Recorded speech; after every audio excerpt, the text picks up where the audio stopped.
Assalamualaikum warahmatullahi wabarakatuh. Perkenalkan, nama saya Nikma Sri Alavia Gubel dengan NIM 9214230071.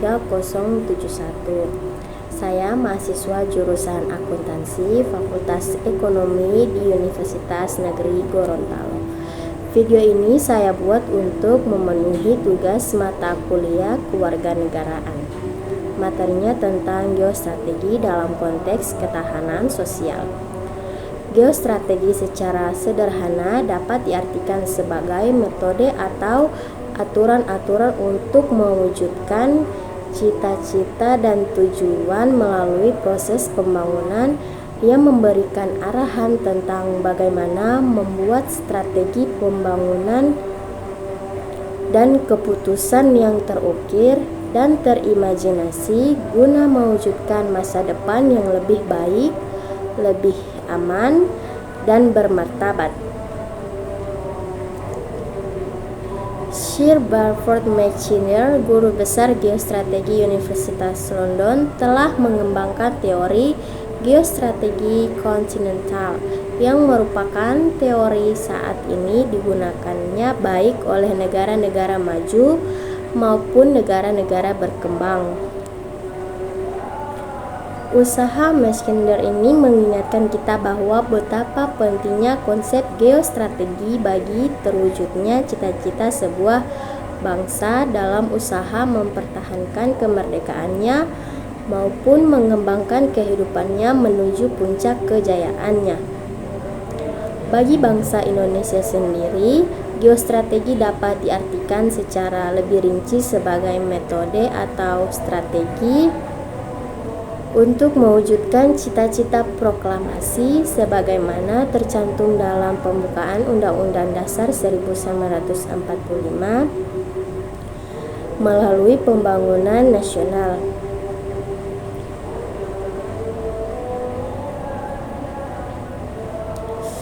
Karena tujuan itulah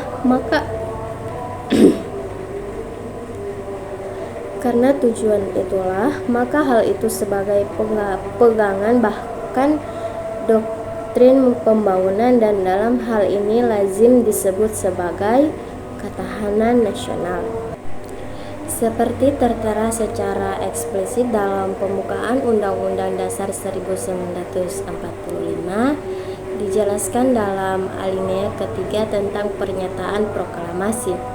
Kemudian daripada itu, untuk membentuk suatu pemerintahan negara Indonesia yang melindungi segenap bangsa Indonesia dan seluruh tumpah darah Indonesia, dan untuk memajukan kesejahteraan umum, mencerdaskan kehidupan bangsa. Dari pernyataan dalam pembukaan Undang-Undang Dasar 1945 itu, sungguh betapa penting rumusan para pendiri bangsa itu untuk menjadi pegangan dalam menjalankan strategi nasional, karena Undang-Undang Dasar 1945 merupakan landasan geostrategi nasional Indonesia. Pengertian ketahanan nasional. Rumusan yang relatif baku terkait pengertian ketahanan nasional sangat dibutuhkan bangsa Indonesia dalam menghadapi tantangan internal maupun eksternal dalam mewujudkan cita-cita dan tujuan bangsa Indonesia. Rumusan bakunya bisa dijelaskan sebagai berikut.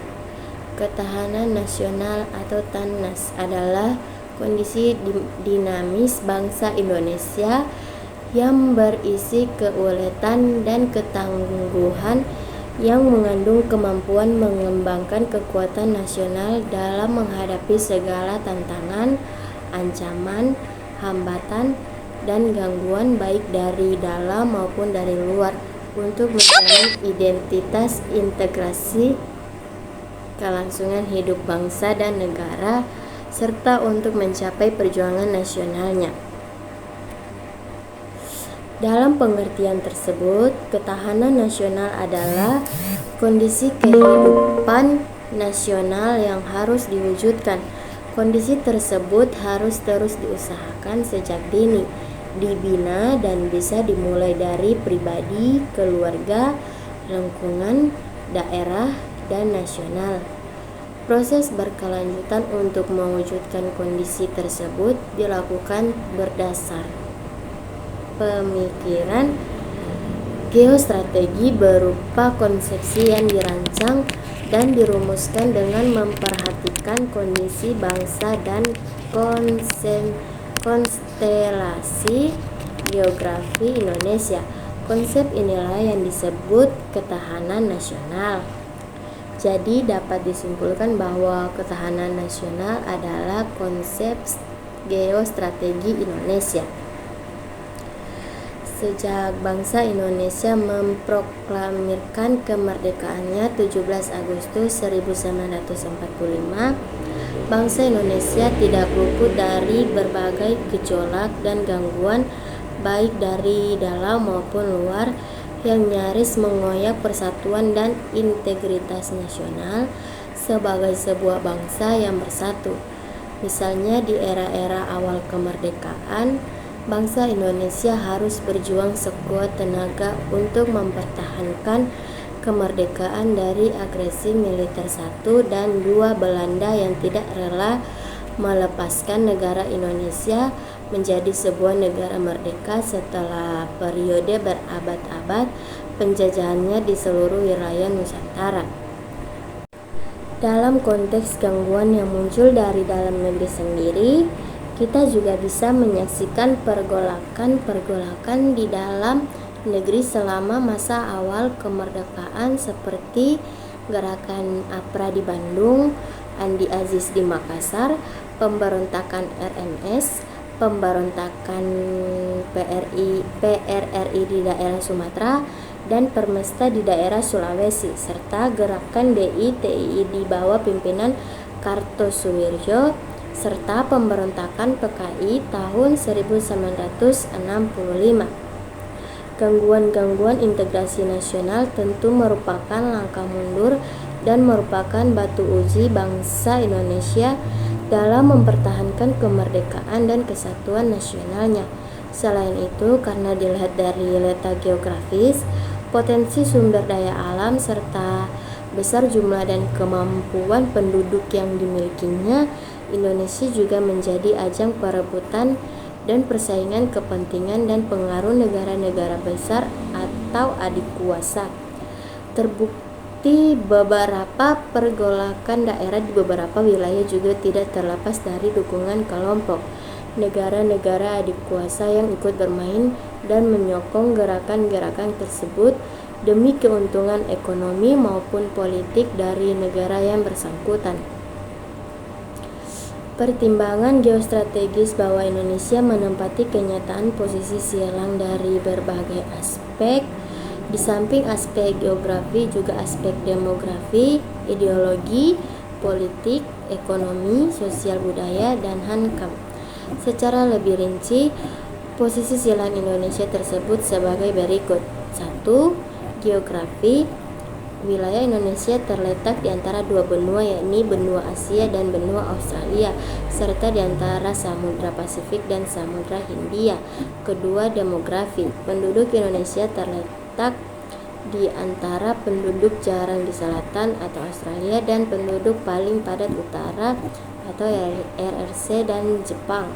Ketiga, ideologi. Indonesia secara ideologis diapit oleh kekuatan ideologi berbeda, yakni liberalisme di selatan dan komunisme di utara. Keempat, politik di arah sistem politik Indonesia diapit oleh kekuatan demokrasi liberal di selatan dan demokrasi rakyat di utara. Kelima, ekonomi. Secara ekonomi Indonesia di perbatasan antara ekonomi kapitalis di selatan dan masyarakat sosialis di utara. Yang keenam, sosial. Masyarakat Indonesia di antara masyarakat individual di selatan dan masyarakat sosialisme di utara. Yang ketujuh, budaya. Budaya Indonesia terletak di antara budaya barat di selatan dan budaya-budaya timur di utara. Yang kedelapan, hankam. Geopolitik dan geostrategi hankam Indonesia terletak di antara wawasan kekuatan maritim di selatan dan wawasan kontinental di utara. Dalam konteks bakal ancaman baik dari luar dan dalam karena sifat silang Indonesia dari berbagai aspek geostrategis maupun aspek lain. Indonesia mempunyai dua alternatif, yakni hanya menjadi objek dari lalu lintas kekuatan dan pengaruh luar, atau menjadi subjek yang turut aktif mengatur lalu lintas kekuatan-kekuatan pengaruh luar tersebut untuk mewujudkan cita-cita sebagai bangsa merdeka, berdaulat, adil dan makmur. Sejauh ini Indonesia, terutama terkait kesatuan resmi wilayah Indonesia secara umum, masih tetap tegak berdiri meskipun pada wilayah-wilayah penciptaan kemerataan ekonomi, ancaman korupsi, kesatuan budaya, politik, dan pertahanan keamanan masih harus perlu ditingkatkan dan dikembangkan secara terus-menerus. Hal itu tentu tak lepas dari keuletan dan ketangguhan bangsa Indonesia sendiri dalam mengembangkan kekuatan nasional dan menghadapi ancaman dan tantangan internalnya sendiri. Konsep dasar geostrategi Indonesia atau ketahanan nasional. Konsep geostrategi Indonesia pada hakikatnya bukan mengembangkan kekuatan untuk penguasaan terhadap wilayah di luar Indonesia atau untuk ekspansi terhadap negara lain, tetapi konsep geostrategi yang didasarkan pada kondisi, metode, atau cara untuk mengembangkan potensi kekuatan nasional yang ditunjukkan untuk pengamanan dan menjaga keutuhan kedaulatan negara Indonesia dan pembangunan nasional dari kemungkinan gangguan yang datang dari dalam maupun dari luar negeri. Untuk mewujudkan geostrategis Indonesia akhirnya dirumuskan bangsa Indonesia dengan ketahanan nasional Republik Indonesia. Konsep geostrategi Indonesia pertama kali dilontarkan oleh Bung Karno pada tanggal 10 Juni 1948 di Kota Raja. Namun pada faktanya gagasan ini kurang dikembangkan oleh para penjabat bawahan karena seperti yang kita ketahui, wilayah NKRI diduduki oleh Belanda pada akhir Desember 1948 sehingga kurang berpengaruh. Dan akhirnya setelah pengakuan kemerdekaan 1950, garis pembangunan politik berupa Nation and Character and Building yang merupakan wujud tidak langsung dari geostrategi Indonesia, yakni sebagai pembangunan jiwa bangsa. Berikut beberapa tahapan geostrategi Indonesia dari awal pembentukan hingga sekarang. Pada awalnya, geostrategi Indonesia digagas oleh Sekolah Staf dan Komando Angkatan Darat atau Seskot, Bandung tahun 1962. Konsep geostrategi Indonesia yang terumus adalah pentingnya pengkajian terhadap perkembangan lingkungan strategi di kawasan Indonesia yang ditandai dengan meluasnya pengaruh komunis. Geostrategi Indonesia pada saat itu dimaknai sebagai strategi untuk mengembangkan dan membangun kemampuan teritorial dan kemampuan gerilya untuk menghadapi ancaman komunis di Indonesia. Pada tahun 1965, Lembaga Ketahanan Nasional mengembangkan konsep geostrategi Indonesia yang lebih maju dengan rumusan sebagai berikut, bahwa geostrategi Indonesia harus berupa sebuah konsep strategi untuk mengembangkan keuletan dan daya tahan, juga pengembangan kekuatan nasional untuk menghadapi dan menangkal ancaman, tantangan, hambatan, dan gangguan baik bersifat internal maupun eksternal. Gagasan ini agak lebih progresif tapi tetap terlihat sebagai konsep geostrategi Indonesia awal dalam membangun kemampuan nasional sebagai faktor kekuatan pengangguh bahaya. Sejak tahun 1972, Lembaga Ketahanan Nasional terus melakukan pengkajian tentang geostrategi Indonesia yang lebih sesuai dengan Konstitusi Indonesia. Pada era itu, konsepsi geostrategi Indonesia dibatasi sebagai metode untuk mengembangkan potensi ketahanan nasional dalam menciptakan kesejahteraan, menjaga identitas bangsa dan negara, serta integrasi nasional. Terhitung mulai 1974, geostrategi Indonesia ditegaskan dalam bentuk rumusan ketahanan nasional sebagai kondisi, metode, dan doktrin dalam pembangunan nasional. Pengembangan konsep geostrategi Indonesia bertujuan untuk menyusun dan mengembangkan potensi kekuatan nasional baik yang berbasis pada aspek ideologi politik, sosial, budaya, dan hankam, dan aspek-aspek alamiah bagi upaya kelestarian dan eksistensi hidup negara dan bangsa untuk mewujudkan cita-cita, proklamasi, dan tujuan nasional. Menunjang tugas pokok pemerintahan Indonesia dalam menegakkan hukum dan ketertiban, terwujudnya kesejahteraan dan kemakmuran, terselenggaranya pertahanan dan keamanan, terwujudnya keadilan hukum dan keadilan sosial, tersedianya kesempatan rakyat untuk mengaktualisasikan diri. Konsepsi ketahanan nasional. Konsepsi ketahanan nasional adalah konsepsi pengembangan kekuatan nasional melalui pengaturan dan penyelenggaraan kesejahteraan dan keamanan yang serasi, selaras dalam seluruh aspek kehidupan secara utuh dan menyeluruh dan terpadu berdasarkan Pancasila, Undang-Undang Dasar 1945, dan wawasan Nusantara. Dengan kata lain, konsepsi ketahanan nasional merupakan pedoman atau sarana untuk meningkatkan metode kedaulatan dan ketangguhan bangsa yang mengandung kemampuan mengembangkan kekuatan nasional dengan pendekatan kesejahteraan dan keamanan. Secara konsepsional, ketahanan nasional suatu bangsa dilatar belakangi oleh kekuatan apa yang ada pada suatu bangsa dan negara sehingga ia mampu mempertahankan kelangsungan hidup bangsanya, kekuatan apa yang harus dimiliki oleh suatu bangsa dan negara sehingga ia selalu bisa mempertahankan kehidupannya dalam arus zaman yang terus berubah meskipun mengalami hambatan, tantangan, dan ancaman. Ketahanan dan kemampuan suatu bangsa untuk tetap jaya mengandung makna keteraturan dan stabilitas yang di dalamnya terkandung potensi untuk terjadi perubahan. Berdasarkan konsep pengertiannya, maka ketahanan dapat diartikan sebagai suatu kekuatan yang bisa membuat bangsa itu dapat bertahan kuat dan tahan banting dalam menghadapi tantangan, ancaman, dan gangguan. Maka dalam ketahanan implisit terkandung pengertian kedaulatan, yakni sebuah kondisi yang mensyaratkan usaha, kegigihan, dan kemauan keras menggunakan segala kemampuan dan kecakapan untuk mencapai tujuan yang diinginkannya. Hal lain terkait adalah soal tantangan. Tantangan adalah suatu usaha yang bersifat mengunggah kemampuan. Adapun ancaman adalah suatu usaha untuk mengubah atau merombak kebijakan atau keadaan secara konsepsional dari sudut kriminal atau politik. Adapun hambatan adalah suatu kendala yang bersifat dan bertujuan melemahkan dan merintangi dalam mencapai tujuan yang biasanya berasal dari dalam atau faktor internal. Sedangkan jika hal tersebut berasal dari luar disebut sebagai gangguan.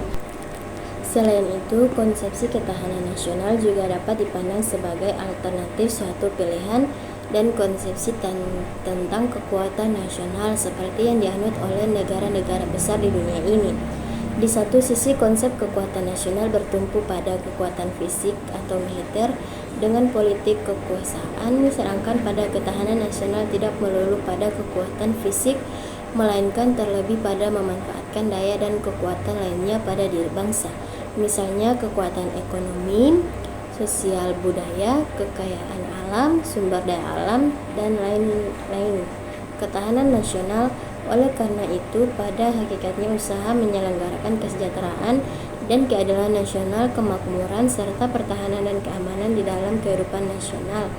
Konsep ketahanan dikembangkan berdasarkan konsep wawasan Nusantara sehingga konsep ketahanan nasional dapat dipahami dengan baik apabila telah memahami wawasan Nusantara. Dengan memiliki konsep ketahanan nasional, maka keluaran yang hendak dicapai adalah sebagai berikut. Yang pertama, dari segi ideologi, mampu menetralisir pengaruh ideologi yang datang dari luar. Kedua, dari segi politik, mampu menjabarkan nilai-nilai Pancasila dan Undang-Undang Dasar 1945 sehingga mewujudkan sistem politik yang mampu menetralisir pengaruh negatif dari pengaruh lingkungan strategis yang dihadapi. Ketiga, dari segi ekonomi, mampu mewujudkan segi ekonomi yang tidak mudah goyah oleh perkembangan lingkungan strategis yang dihadapi. Keempat, dari segi sosial budaya, mampu mewujudkan sosial budaya yang tidak mudah terpengaruh budaya negatif yang datang dari luar. Kelima, dari segi pertahanan, keamanan, mampu mewujudkan kekuatan pangkal dan penyangga sehingga mampu mencegah keinginan pihak lain yang secara fisik berusaha mengganggu integrasi nasional bangsa Indonesia. Yang keenam, dengan demikian diharapkan kekuatan nasional mampu melakukan tindakan-tindakan represif terhadap gangguan-gangguan yang sering terjadi. Ketahanan nasional sebagai kondisi. Sebagai sebuah konsep, ketahanan nasional merupakan sebuah konsep umum dan objektif, oleh karenanya dapat diterapkan di negara manapun. Namun dalam hubungannya dengan penerapannya pada situasi dan kondisi di negara yang berbeda, maka penerapan dan wujudnya pun bisa berlainan. Jika secara sederhana ketahanan nasional adalah kondisi dinamis bangsa untuk menyusun kekuatan yang dimiliki dalam menghadapi tantangan, ancaman, hambatan, dan gangguan, maka tentu ketahanan nasional pertama-tama harus bertolak dari kondisi maupun kekuatan yang telah dimiliki sendiri. Oleh karena itu, penerapan metode dan strategi dalam menerapkan konsep ketahanan nasional pun berbeda-beda, sesuai dengan kondisi negara masing-masing, dalam kasus ini Indonesia. Selain itu, karena didasarkan oleh kondisi dan kemampuan diri sendiri, maka ketahanan nasionalnya juga harus merumuskan ketahanan nasional juga harus didasarkan pada pengalaman negara Indonesia sendiri dalam meningkatkan ketahanan nasional. Bahaya, ancaman, dan gangguan yang telah menimpa Indonesia bisa dijadikan pelajaran sejarah yang berharga dalam usaha penyelenggaraan dan perumusan ketahanan nasional bangsa Indonesia untuk mencapai cita-cita yang ingin diraih serta untuk mempertahankan kelangsungan hidup berbangsa dan bernegara yang merdeka, berdaulat, adil, dan makmur. Maka dengan demikian ketahanan suatu bangsa adalah bersifat umum, objektif, dan merupakan permasalahan universal, sedangkan dalam usaha menerapkan dan merumuskan strategi dan metode bisa berbeda-beda. Dalam hal ini, berbeda-beda dengan negara lain yang menerapkan strategi of limited war, strategi of independence, bangsa Indonesia memilih konsep strategi ketahanan nasional. Landasan fundamental ketahanan nasional ada 3 landasan ketahanan nasional, yaitu pertama, Pancasila. Landasan ini Pancasila merupakan dasar falsafah dan ideologi negara yang berisi nilai-nilai moral dan etika dalam kehidupan bermasyarakat, berbangsa, dan bernegara. Sebagai nilai moral dan etika kebangsaan, pengamalan Pancasila harus diwujudkan dalam pola pikir, pola sikap, dan pola tindak setiap warga negara Indonesia untuk mengabdikan dirinya dalam penyelenggaraan pertahanan negara sesuai dengan kedudukan dan fungsinya masing-masing. Nilai-nilai tersebut meliputi keselarasan, keserasian, persatuan, keseimbangan, dan kesatuan, kerakyatan, kekeluargaan, dan kebersamaan. Nilai-nilai Pancasila telah teruji dan diyakini kebenarannya sebagai pemersatu bangsa dalam membangun dan menata kehidupan berbangsa serta bernegara yang lebih baik dan berdaya saing. Kedua, Undang-Undang Dasar 1945, landasan konstitusional Undang-Undang Dasar Negara Republik Indonesia 1945 adalah sumber dari segala sumber hukum. Undang-Undang Dasar 1945 memberikan landasan serta arah dalam pengembangan sistem serta penyelenggaraan pertahanan negara. Substansi pertahanan negara yang terangkum dalam pembukaan dan pasal-pasal Undang-Undang Dasar 1945 diantaranya adalah pandangan bangsa Indonesia dalam melihat diri dan lingkungannya, tujuan negara, sistem pertahanan negara, serta keterlibatan warga negara. Undang-Undang Dasar 1945 bersikap tegas agar Indonesia menentang segala bentuk penjajahan. Bangsa Indonesia akan senantiasa berjuang untuk mencegah dan mengatasi usaha-usaha pihak tertentu yang mengarah pada penindasan dan penjajahan. Penjajahan bagi bangsa Indonesia merupakan tindakan keji yang tidak berperi kemanusiaan serta bertentangan dengan nilai-nilai keadilan. Pertahanan negara tidak dapat dipisahkan dari kemerdekaan yang diproklamasikan pada tanggal 17 Agustus 1945. Kemerdekaan Indonesia bukan merupakan hadiah melainkan diperoleh dari hasil perjuangan pergerakan bangsa Indonesia melalui pengorbanan jiwa dan raga. Oleh karena itu, bangsa Indonesia menempatkan kemerdekaan sebagai kehormatan bangsa yang harus tetap dijaga dan dipertahankan sepanjang masa. Namun, mewajibkan warga negara dalam upaya pertahanan negara harus didukung oleh perangkat perundang-undangan sebagai pelaksanaan dari Undang-Undang Dasar 1945. Landasan konstitusional kemerdekaan mengemukakan pendapat adalah Undang-Undang Dasar 1945 yang termuat dalam pasal 28, kemerdekaan berserikat dan berkumpul untuk mengeluarkan pikiran dengan lisan dan tulisan dan sebagainya ditetapkan dengan undang-undang. Pasal 28E ayat 3, setiap orang berhak atas kebebasan berserikat, berkumpul dan mengeluarkan pendapat. Landasan visional atau wawasan Nusantara. Wawasan Nusantara merupakan cara pandang bangsa Indonesia tentang diri dan lingkungannya sebagai satu kesatuan yang utuh. Wawasan Nusantara adalah geopolitik Indonesia di mana wilayah Indonesia tersusun dari gugusan Kepulauan Nusantara beserta segenap isinya sebagai suatu kesatuan wadah serta sarana untuk membangun dan menata dirinya menjadi bangsa yang berdaya saing. Sekian penjelasan dari saya, lebih dan kurangnya saya mohon maaf. Billahi taufiq wal hidayah. Wassalamualaikum warahmatullahi wabarakatuh.